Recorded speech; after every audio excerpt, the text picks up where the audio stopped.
What's going on, everybody? Welcome to this night of Dollar Hour. Just doing a live feed tonight. I'm gonna talk about why I closed my salon. It's pretty much like an exit strategy for entrepreneurs. The show won't be streaming live tomorrow. Tomorrow I have my other YouTube channel, Change the Lives, hosted by Deonte Burden. I'll bring that up before we end the live feed with everything. But again, I don't know if some of you guys have known. I brought up. I'm a serial entrepreneur. Well, first, I'm sorry. I am Deonte Burden, aka Mr. Short Dollar himself. First, I want to welcome everybody to my show, Mr. Short Dollar. We're streaming live right now on Facebook and YouTube. So I want to welcome everybody in. I appreciate you guys tuning in. And again, tonight we're going to be discussing why did I close my salon. It's, like I said, extra strategy for entrepreneurs. If you haven't, please make sure if you follow whatever platform you follow us on, if you follow us on Facebook, YouTube, make sure you subscribe to both. The main platform that we post everything on is the YouTube channel, Mr. Short Dollar, where we talk about personal finance, business, entrepreneurship, and real estate investment. Y'all bear with me because I'll be back and forth looking at the comments and stuff, but for the most part, this is a question in regards to exactly what we're talking about tonight. Kind of hold off the comments, but if it's a question what we're going over, just let me know. But again, I appreciate you guys tuning in. Just do a little quick live feed to discuss everything. Now, just get a background information with me. I am an accountant by profession. My main business is Majestic Business Services. This is our 20th year in business. We pretty much one-stop shops for small businesses. We do bookkeeping, tax prep, payroll, consulting, all that fun stuff for small businesses. And the Mr. Short Dollar show, this is year 3 of Mr. Short Dollar. So we do a lot of fun stuff with that. But I'm also a serial entrepreneur, over the past 20 years, I've started, lost, sold, bought probably about and well, almost 20 different businesses over the years. And one of my main businesses I had for the past 15 years is my salon, Dorsey's Creations. I bought Dorsey till about 15 years ago. I had some money in my pocket at that particular time. Didn't know what I wanted to do. I was thinking about getting a barber shop, and I was just going on Craigslist trying to, being, usual cheap Deonte, trying to find a good deal. And I seen a lady had a salon for sale for $600. I never forget it. And I called him, and that was just her little hook to get somebody to call. But she wanted $2,000 for the salon. So I like, okay, cool. Let me go check it out. So again, I had already owned a few businesses then, especially we still had Majestic going, but I was my cleaning company, Three Sons, we had that rolling and everything. But I just wanted to get a barbershop. So I was like, cool, barbershop, salon, didn't really matter. I just wanted to kind of put my money in or something. Long story short, met with a lady, and she was kind of like, hey, what we can do is I can sublease you out the shops and all kind of shady stuff I wasn't comfortable with. So I went and talked to the landlord that owned the business, owned the building. And he told me, he said the lady was like $8,000 in arrears. And I didn't know her from anybody. And this is a very important lesson I want you guys to kind of get into, especially if you guys are new entrepreneurs or you actually looking to do some kind of acquisition or merger with an existing business. This is very important with this story I'm telling you, because I learned a lot, big picture wise, just as far as me being an owner, CEO, from a strategic standpoint with this situation right here. And when I talked to the landlord, he was sitting there telling me like she was like almost $8,000 in arrears. And I didn't know her from anything, but in my mind, I'm like, okay, Deonte, whatever you do, I wanted something where I can have absentee ownership. What I mean by absentee ownership, I can own the business without me actually having to be involved day to day. So the salon I own is actually suites. Suites are independent sections that a stylist or barber can go into and operate and everything. So when I talked to him, we went back and forth. I told her about the $8,000 and then she just said, well, no, that's not true. Instead of going back and forth, and I told being my normal good negotiating self, I told the landlord, I said, listen, this is what I do. I give you $2,000 and I do a 5-year lease, 3-year lease. I do $2,000 give you, let's do a 3-year lease. And she doesn't owe you anything.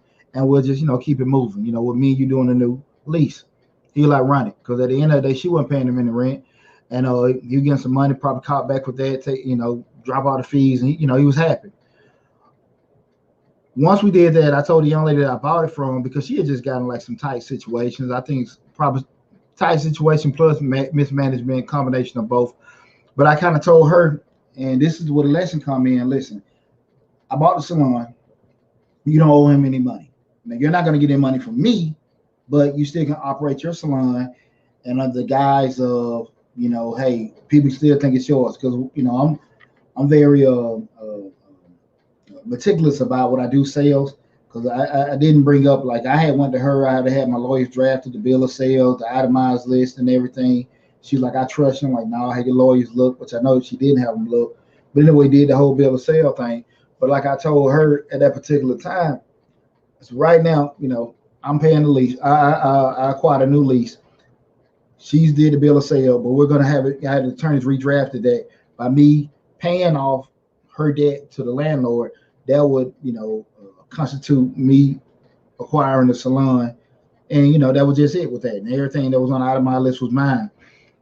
She was like, cool, because, I guess she was like, because that salon has been there probably about 30 years. Because I think she was there almost maybe 15 years prior to me getting it. And I think she was just kind of tired of being an owner or whatever. And she was like, okay, cool. So the first 2 or 3 months were kind of smooth. Again, I didn't know what the hell I was doing. I'll go by there, pick up my money. I said, hey, just make sure everything's straight. The ladies were in there. Most of the ladies that were in there were probably in there maybe early to mid 40s. So it's kind of like a stable crew that was in there. They had a thing, had the spots. And I would say probably maybe that 3rd month, the young lady that sold it to me, again, I'm saying young lady, but she was probably, let's say right at 50 at that time. I think she started getting back on her feet. And this is where the lesson comes in. She just started being disrespectful. Like, Deonte, you need to do this. Deonte, you need to do that. And it had nothing to do with payers. repairs need to be done. It was just she was just getting, I don't use the wrong word, but she was tripping. And what I learned right then and there, because what it was, she had got back on her feet. She was no longer in that money situation, and she was really resenting. She done sold this shop to this young guy. That's really what it came down to. She's back on her feet. She's reflecting like, nah, because what I did was I did make some capital investments, put some, a little paint here, a couple chairs here, make it look kind of feminine and all that, just have it looking nice. Because she had I don't know what she had looking like, but it wasn't getting into traffic in there. But I made some adjustments here and there. Otherwise, I just didn't sit well with them. But what I learned from that was I found out why, when you're working at a job and a new company takes over, why they fire all management. And the reason being was that culture is still there, and it's easier to start over with your culture instead of trying to integrate your culture with somebody that's already a certain way. And typically when see a new company take over somewhere, people are like, well, this ain't how we've been doing it. They do it a stupid way. This don't make sense. Why are they coming in doing these particular things? And now you got to go through that whole little rough transition, whereas you just get rid of everybody, getting the hell out of there. You just start over fresh with your strategy. And that's really what happened, because it had nothing to do with what we were charging or anything like that. But the flip side of it is what she started doing was being a counselor, talking to the other ladies and saying they should have did this, should have did that. And I had to get her the hell out of there. And once I got out of there, I had a meeting with the other ladies over there, told them the story. And I don't like doing that when I do business, especially in that kind of setting. I don't do that. But one stylist tell me, because somebody might have money problems, somebody may have family problems, and what we talk about, that's our business, I get down. And I didn't like doing that, but I had to do that because she had been there, had owned the shop for so long, she was so influential. I had to be straight up with everybody. Well, I've been in a damn hole because the whole shop would have cleared out. But I had to meet with the ladies, let them know what was going on. Hey, this is what happened. Show them the bill of sale. This is what agreed. She said some stuff about I stole her name, because it did have her last name on it, but that was part of the contract. I didn't want to start over a new shop. Like I said, I could care less about, I talk about stuff on my on the channel about business, but people that know me, I'm a private person. I don't go, I do, the channel is more to help and instruct people. It's not to sit here, you ain't gonna see Deonte Burden popping champagne bottles and riding, my ski boat. If I do it, ain't nobody business. I'm trying to get the hell away from everybody. But people that do that and show all the money they got or show all the money they rented or bought, whatever, that's that thing, but it ain't mine. And but I had to just be straight up with the ladies. This is what's going on. Be transparent to kind of quail everything down. Everything went cool. And over the years, it was great because I did a great job with the least I negotiated with, and it was easy money, right? Keep it clean, keep a stable crew in, and it goes. The issue that came up over years was my other businesses, my main business, Majestic, and the YouTube, other endeavors I was getting into, even with real estate and stuff. They started taking off, and this Salon, I really wasn't interested. It was just cool. It was kicking out, something on a good month. You maybe get $1,000. Sometimes you maybe get, low end, maybe 600. But this was just me breathing, and it was just coming in, So I would say maybe by year 10, I was just kind of like, I got it. And where I messed up at, I wasn't giving it the attention that it needed to be getting. And I didn't want to come to the actual realization that, Deonte, you ain't really doing right by the shop. Because I had some solid ladies in there because we weren't making some of the capital investments we should have. And I really was just like, well, I ain't making but $1,000 a month, just me tripping. And some of the ladies left, and then you get some people in, and that hair business is funny. Because most, and this is not a knock, this is just being honest. The reason why most barbershops and beauty salons close because they're not business people. They're gifted, creative people. They know how to cut, they know how to style and everything like that. But just business operation, they don't have a damn clue. They think they know because they worked in the shop for years.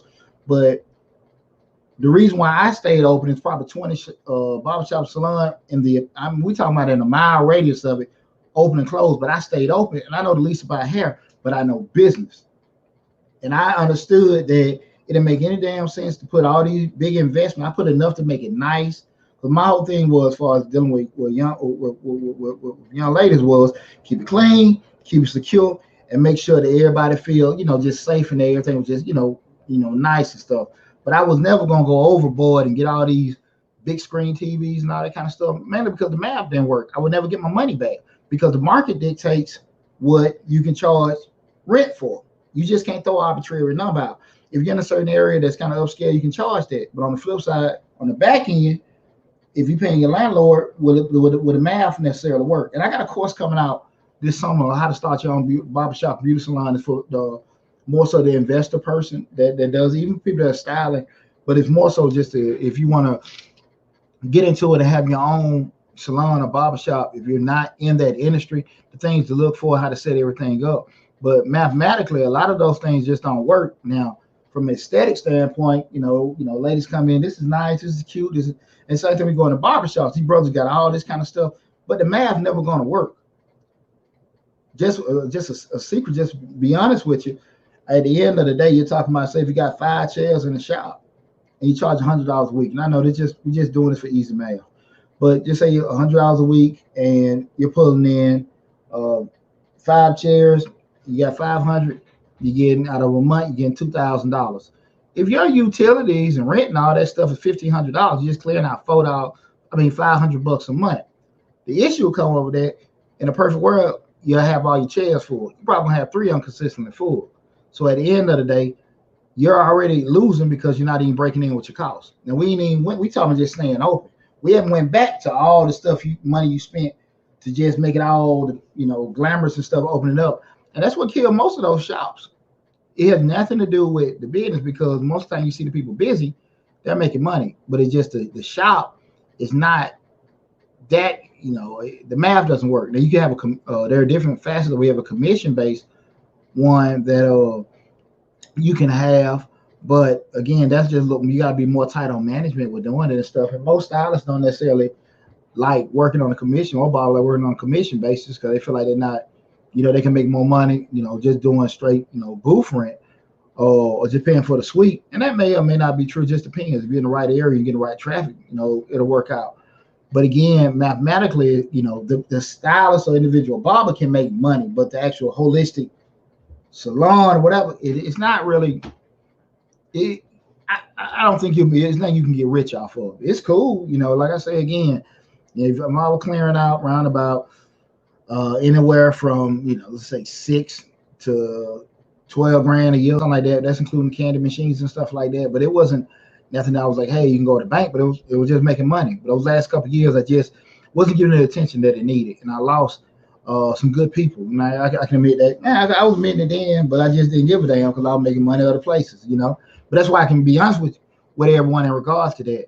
And I just got to the point like now, man, I got other things popping off. I ain't trying to sit here and pop like I got all this money here and there, but it's definitely got to the point where it's more of a hindrance now to keep it open. So I wanted to have this kind of discussion with you, because so many people that look at the channel are looking to get into business or have their businesses effectively, and we'll put too much into, okay, we want to get the hell out of this business.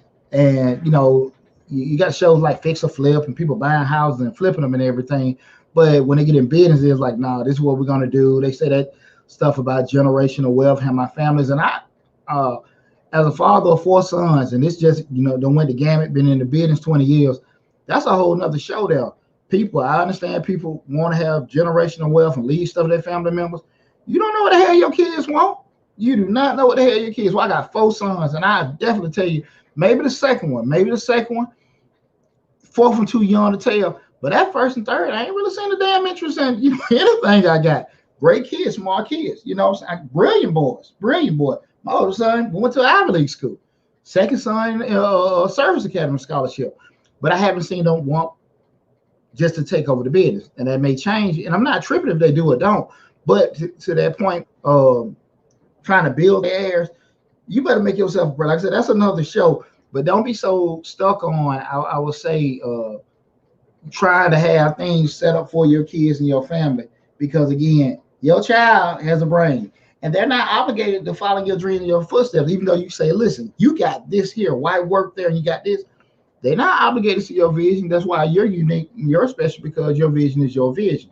But again, that's another show. We'll talk about that. And I've done videos about it in regards to, your kids and transitioning businesses and opportunities. But we're going to the actually getting ready to get out of a business.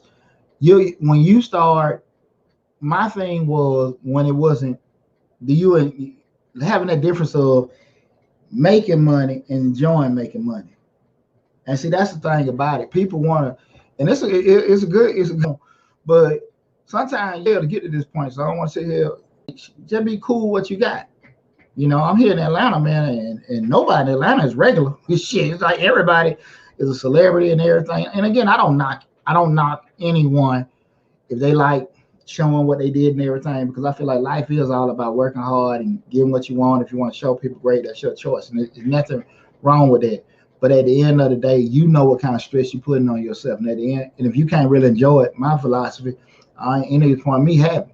So that goes back to a lot of times people will say to me like, hey, my nickname is Poocher. Hey, Poocher, listen, man, you can go and keep the shop, keep making money, but they don't understand. They don't understand. Don't mean no harm, but I'm stressed in as it is. I'm all over the place doing all kind of different things, and I ain't really interested in it anymore, especially this past year. So what I want to kind of get with everybody in regard to, we started talking about when you starting the business up, and I was talking about that people are so stuck on when they starting the business up, want to get forecasts and make plans and make business plans, all this kind of stuff. And one of the key components of a business plan, place, Craigslist, have an anonymous ad. You got to put your business up. Such and such salon, if these many chairs, this, that, and that, throw an arbitrary number out. Don't get any traction, drop it up. Or if you got too much traction, lift the price up. At least got to do that. These are fillers. Did that mean these people will come to you and pay that money? Absolutely not. But you just getting some kind of barometer of what it is. You can actually even call a business broker, and they may do an analysis for you or whatever. You can get a CPA or not a cost accountant, like a managerial accountant. They actually do those business valuations. They can do that. But again, if you're not looking to do it, you just want to get some fillers. Those are just some cheap free fillers that you can do to kind of get the test to see what your business is worth. But it is something that you need to evaluate or look at least twice a year. I prefer people to do it on a quarterly basis because again, you don't know when stuff gonna happen. You don't know when you're gonna get sick. Your baby gets sick. Your husband or wife leave. Things just change. You just gotta go. You just don't know. And we don't want to be in reactionary mode. We want to be proactive. We want to keep as much data and information in front of us as possible. That's a short dollar way. Okay. Second thing is be cool knowing what you're gonna settle for. At the end of the day, like, okay, I know I can get $10,000 for this business. Hell, I walk away for $8,000. It don't matter. And be cool with it. Be cool with it. If you ain't compromised, you ain't compromised. But kind of again, we want to make sure we're thinking this way. And again, this time you just look at maybe say at least twice a year, but preferably once a quarter, just kind of get an idea. But have that, wrote down somewhere in the corner. I don't want you just shooting off, shoot from the hip with this. Wrote down, I got a list for 10. I think I get enough traction. But hell, I let it go for 8. Because you know what happens a lot of times. We all negotiating purchases, right? We throw out a number. Somebody gonna try to lowball us, we take it, right? So if we want to sell a business for $8,000, we're gonna list it for $10,000 or $11,000. Let the buyer, talk us down to $8,000, and they feel good because man, he wanted 10, I got 8. You got the number you wanted. I mean, it's simple. So again, have that number of what you're willing to settle for. Okay. Be honest with yourself in regard to the third thing. Be honest with yourself in regard to your interest in your negotiating. Okay. If you ain't one of them people that like dealing with folks, I'm gonna use myself for example with this. I run a properties, and I ain't never like dealing with tenants. Though I have a property manager, potential tenants, because with my houses, it'll hard me get there. Even though I'm good with negotiating in business, when you come in my house and a potential tenant come in, damn, these rooms are small. I don't like this color. I'm like, this is my, and it's already pissing me off. And I ain't like getting that kind of, situation because I already, when you tell me you don't like how my house look, the hell you was on the phone talking about, do you work with this or can you help me with this before you came in? And I'm like, why the hell? But they already come in critiquing stuff. And I was just funny about that. But it was best for me not even be dealing with potential tenants because why? Now I don't have an emotional attachment to what I'm trying to list, right?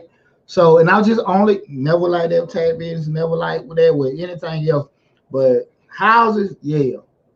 Just I don't know why, I just something prideful about that. So when people would say certain things, um, uh, critiquing the house, it always just bothered me. So again, if you know you're not the type of person that really likes negotiating and having conversation with people, get the hell out of that. Let somebody else do it. Call your broker or find some intermediary that can take care of that stuff for you. Okay, be honest with yourself about that, because you'll booger everything up trying to do it yourself, trying to save you some money, and you'll never get what your stuff is worth, or just constantly may not get nothing at all, because that emotional attachment or your reluctance to just talk and deal with people. So just be honest with yourself in regards to doing that. The fourth thing is know that your interests are waiting. Are you cool with just, hey, look, I hold up, I'm firm, I ain't trying to get rid of it, or when you trying to think of possibly get selling it, would you really wait on the deal that you want to come through? Be realistic about how open you are to waiting for that number to come in. Okay, just be straight over there. Again, and what I always tell you guys, make sure you got this stuff wrote down. Make sure you got the damn stuff wrote down. So just you already got it in. What we're saying, I'm gonna go back over everything, guys, afterwards. After the actual the list is given out, and I'll put it on the description section also.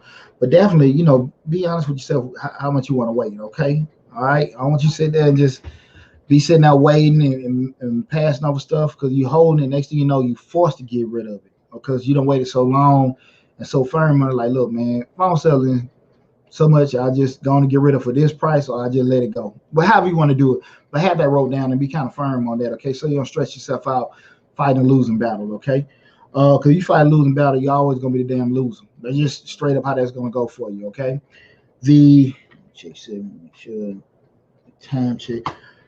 Again, this is why did I close my salon? It's an exit strategy for entrepreneurs. Right now, this is Mr. Short Dollar. Again, I want to just get this information in regards to how to walk away from a business.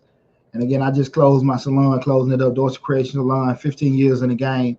Just want to kind of share some tips in regards to how to walk away from a business. Okay, so you don't necessarily get stuck. From an emotional standpoint, you're devastated because things didn't necessarily work out. See this. The next thing is, which is number 5, know your happiness. Know exactly what you want, right? When you know exactly what you want and what you're cool with, like you already have it. And again, we're writing this stuff down. You already know, like when you get to that little point, like this is BS, and I don't feel like dealing with it. Just gonna constantly be something that's supposed to be making you money, you're happy with, just becomes a stressor. When you got that car, you can damn afford that car. You done got all these jobs and you missing all these different events. You can't even go see your kids play their games. You can't even go out to date with your significant other because your ass doing all these other side work just to keep a damn car. We could have got a cheaper car, and the other stuff would have been an option to do as something that was mandatory for you to do, right? And that's the kind of thing we got to kind of know your happiness, know what you're cool with. Don't put yourself in a situation where like you trying to hold on. You got to know when to better walk away from it, okay?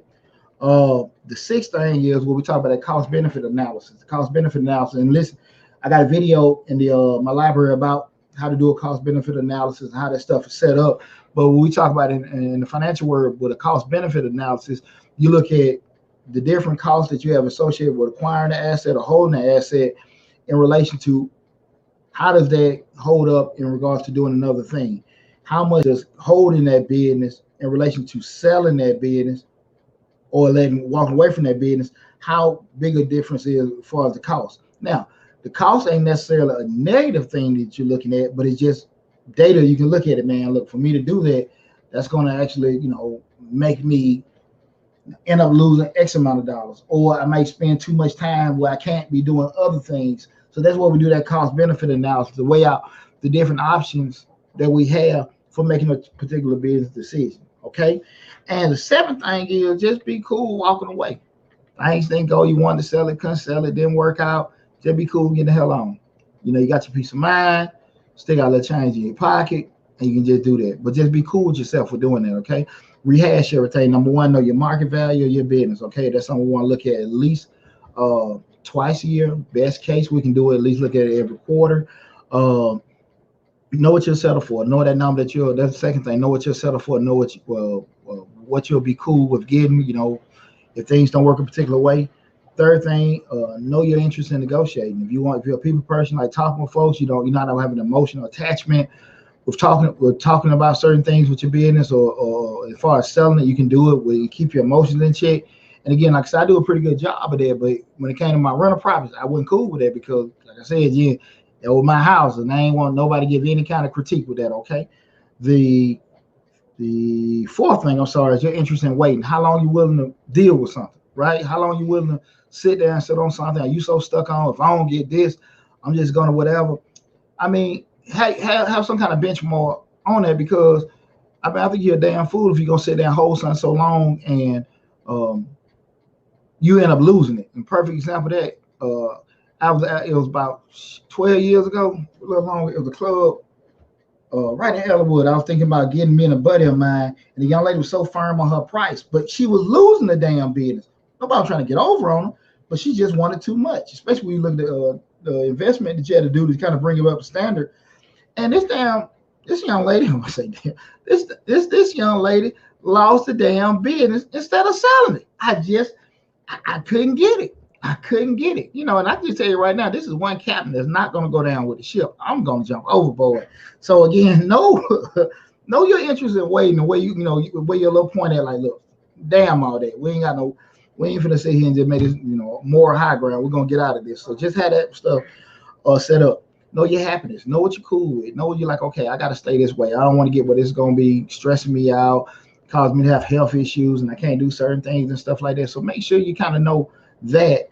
Sixth thing, perform that cost benefit analysis. Go in the archives of my videos and just search for the video on cost benefit analysis, and I get a whole breakdown in regards to where we look at not what's right or wrong, but we're looking at the different costs for each decision we make in the business and how that can impact certain things. Okay.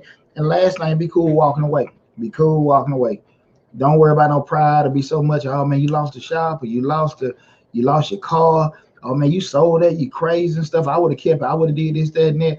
I would have said, well, do it then. Shit, I'm cool. That's be content with it. If a person can throw it at what they could do, at what they would do, do it. Do it. Everything that I've done it because I wanted to do it. And think I tried doing it. I always did it because I never like living in regrets. So I welcome anybody who wants to do that. You just try it. But again, no one knows your personal happiness and where you have that line drawn about what you want to and what you don't want to do. So I always keep that in mind. So again, that was tonight, a little quick video where we were talking about quick video. Almost 40 minutes, but a quick video in regards to why I closed my salon. Just want to give a quick exit strategy for entrepreneurs to leave that particular business. And again, I'm Deonte Burden, aka Mr. Short Dollar himself. Make sure you subscribe to the YouTube channel, Mr. Short Dollar, where we talk about personal finance, entrepreneurship, business, and real estate investing. If you follow us right now on Facebook too, do the same thing. But make sure you go to the YouTube channel, because that is our main platform. We're putting information out.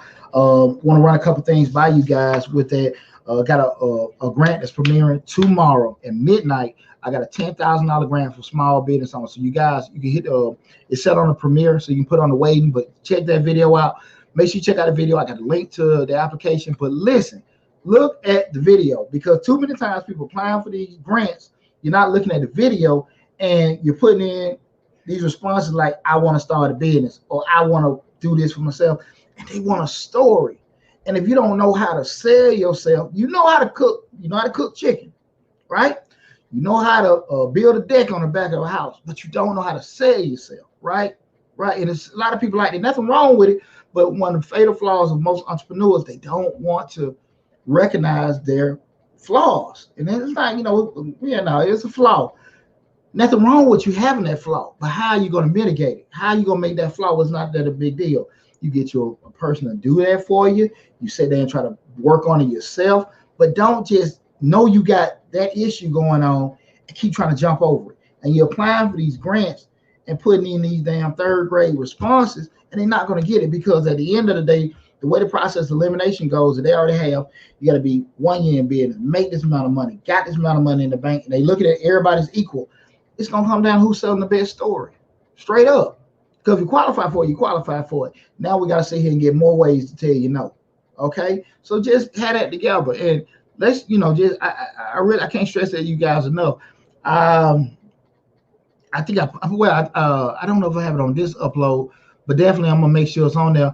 I got a link to Fiverr. Fiverr is a freelance website where you got a lot of people that do a lot of gig jobs. You probably go somewhere on Fiverr and just say, hey, I need somebody to do a grant statement, two or three sentence grant statement. Charge you $5, $10, maybe $20 to actually craft something. You send it to them and they'll make a little statement to it. But I had that grant. That's it in the description section. A link for Fiverr. Hit that link. Go to the and just find somebody like to do a sentence writer, grant writer. But you don't need a grant writer. I'm sorry, but just somebody can do creative writing or whatever.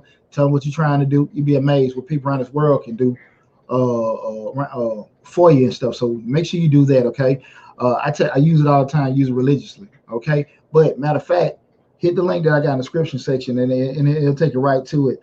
So check that out. That grant comes out there. Again, that's a $10,000 grant for a small business owner. It's not for one person. It's for multiple people. And the grant is the deadline, I think, is maybe the 10th of April, something like that. So you guys need to go and get the application in. I think they got another run that they're going to do maybe in June. And it's not just going to one person. It's multiple people till the pot runs out. So again, they maybe have like maybe $200,000 pot. They just giving it out. So let's go and get those applications in for that. Tomorrow night we have my other YouTube channel, Changing Lives, hosted by yours truly, Deonte Burden. Tomorrow we're gonna be talking about that whole Derrick Jackson situation. Not necessarily talking about him and his wife, more so like people mind their own damn business. Not necessarily. I've looked at it and I say that I know the brother that made a career, a following, really, to me, picking at other folks doing, their mishaps and what men should and what shouldn't do. And I ain't even never trip on anybody, having the mistakes. But the business part is when you are that type of person where you sitting and constantly following people that's making mistakes, and then when it happened to you, you can't ask for that kind of privacy. Again, I don't get it in any kind of way, but I want to have that discussion where we be talking about, like, mind your own damn business, because none of us perfect. And when that mistake happened to your ass, you got to be able to take it, and he dragged his old lady on there with a bonnet on and stuff like that. She didn't want to deal with it. And I don't, and again, I always know bad luck on the brother. I ain't that what you get type person, anything like that. But on the front end, look, stop trying to capitalize on other folks' mistakes, because you human. And you keep living out here, you're going to make some damn mistakes. And again, when you tripping on other people's mistakes, and then when it happen to you, you got to take that what it comes with it. So we're going to be a pretty cool show. We're going to have that. So make sure you check me out on Changing Lives, hosted by yours truly, Deonte Burden. Again, that's Changing Lives, hosted by Deonte Burden. Again, what channel would be? Check my other YouTube channel, Changing Lives.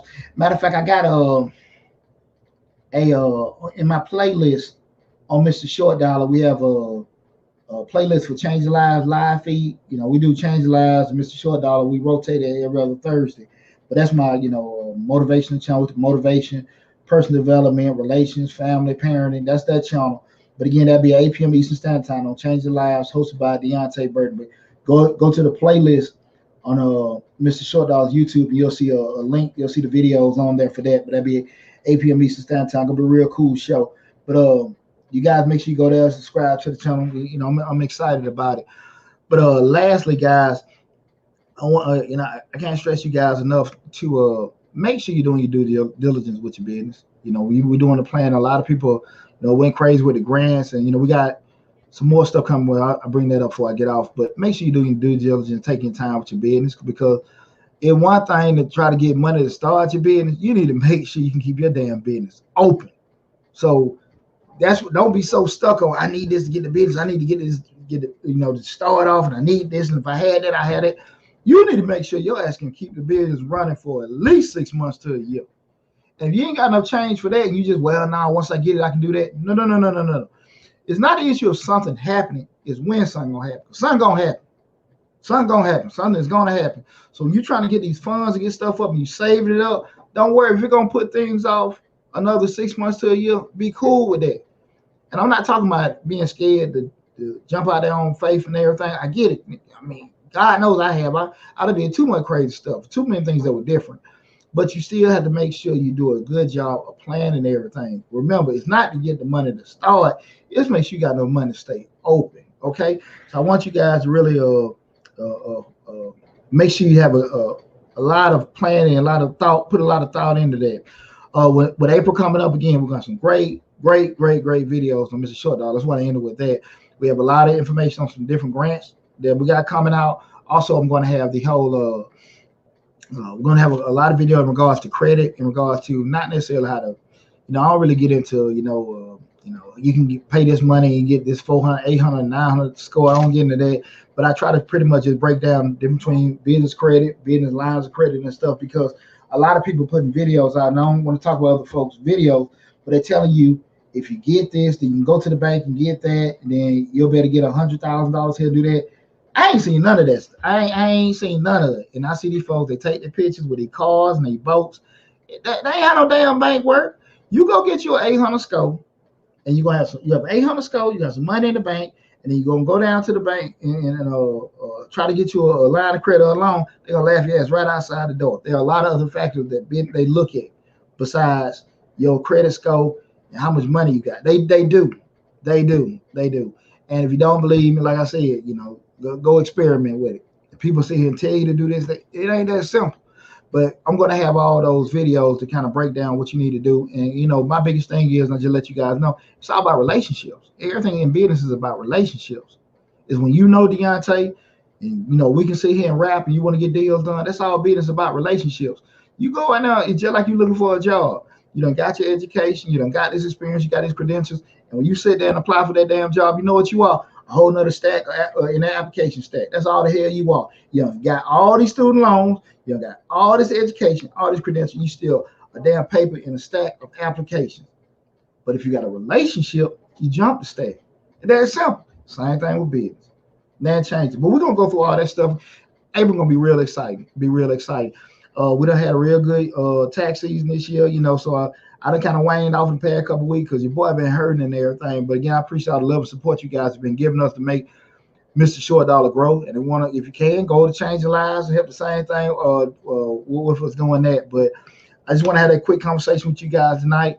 Everybody, make sure you're being safe. Love you guys. Appreciate everything. And again, go to the YouTube channel, subscribe. Take care. Well, let me see if there are any questions on here. I don't see any questions. I appreciate all you guys tuning in. What's up, Pam? I appreciate everybody tuning in tonight. Take care. If you got any questions, all in the description section, all the contact information is there. I think I do got to update the YouTube to put the link to Fiber and everything on there. But you guys know how to reach me if you got any questions or concerns about anything. Take care, you guys. Love you, and everybody be safe.